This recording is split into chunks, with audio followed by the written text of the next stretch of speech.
大家好，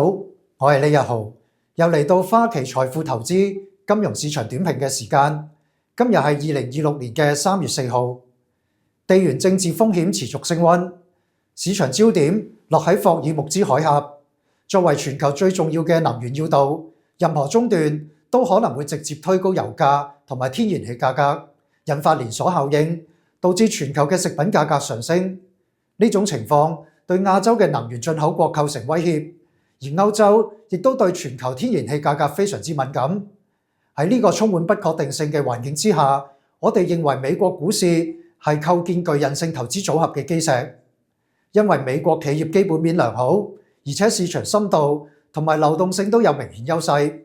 加上美國已經係天然氣嘅淨出口國，能源價格上升對美國整體經濟嘅拖累相對比較細，強美元更加進一步增強咗資產嘅相對韌性。另一個市場焦點係人工智能對就業嘅衝擊，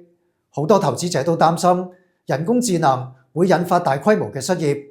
不過我哋嘅結論係，目前幾乎冇證據顯示人工智能真係取代咗職位。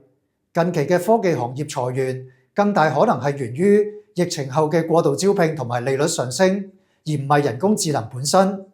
總括嚟講，喺當前嘅市況之下，我哋建議投資者繼續專注喺優質資產上邊。今次嘅金融市場點評時間就差唔多啦，下次再見，拜拜。